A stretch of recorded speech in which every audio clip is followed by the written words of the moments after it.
Rule number 1, plan your time in the exam hall. I know it's a kind of a traditional saying, and saying is easy, but really hard to do for many. Trust me, in reality, this is the one strategy that's going to pay you rich dividends. Make sure that you complete reading the entire paper in at least half the stipulated time, plus answering all the easy questions which you are extremely confident at on the way. And 1/4 of the time should be allotted to the questions that are tricky, but you think you know them.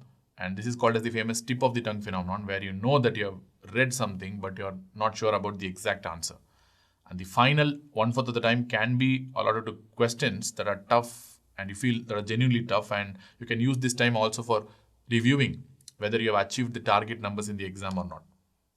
Rule number 2, never ever rush and panic at any cost.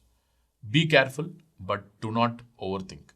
If possible, read the question and the options twice at least with full concentration and focus. And once you have moved on to the next question, please don't keep thinking about the previous ones, which eventually many students do, especially if they think that they know the question but couldn't solve it. They can't get over that question and ultimately get the current question wrong. There's no point in that. And remember, not all the questions are going to contain twists and turns. And in reality, 75% plus questions in most of the exams tend to be reasonably straightforward without much twists and turns.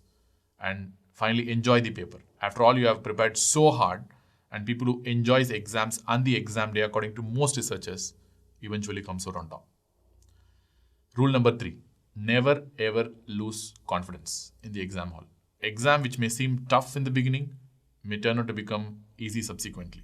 But once you lose the confidence, even easy questions may turn out to become extremely tough. So trust me, the mindset really matters in any exam.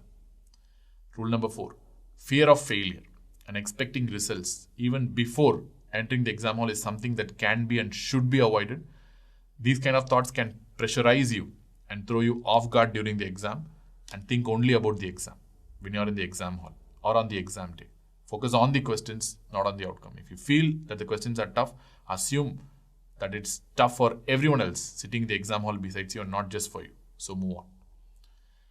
Rule number 5, look at the subtle changes in the question and its language. Most of the candidates get a question wrong because they don't get the language properly. Certain words can change the context and the meaning of the question altogether, as well as the options. For example, words like not, always, sometimes, most common, first, next, best, etc. Look for these kind of words very carefully.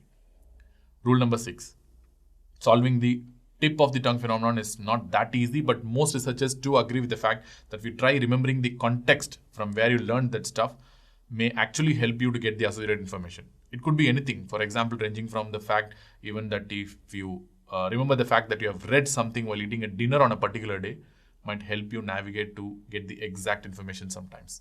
Try it. Not harmful. Finally, last but not the least, practice makes a man perfect. Solve as many questions as you can, and this is going to accumulate into a kind of a huge experience over time. So you know exactly what you're likely to get and what you're likely to answer in the exam day. It just tunes your brain to adapt to the exam hall and get in line with the questions as quickly as possible. And PrepLadder SS QBank, with more than 10,000 quality questions on NEET SS Medicine alone, is going to tune your brain better than ever to crack one of the toughest exams in the country right now. And I'm going to say some pearls to solve the questions that you have no idea about. Number 1, try to solve clinical questions as much as possible. Don't ignore them, because statistically they have more chances of being right rather than the direct and the number related questions. And look for closely related options. Most questions will have 2 closely related options, and one of them are going to be eventually right. And try to eliminate options. Even if you can eliminate one, your probability of being right about that particular question goes up statistically. One way is to sort out the extremes of the spectrum first. So solve the options or remove the options that you think are definitely wrong, and this is going to give you a kind of confidence going ahead in solving the question.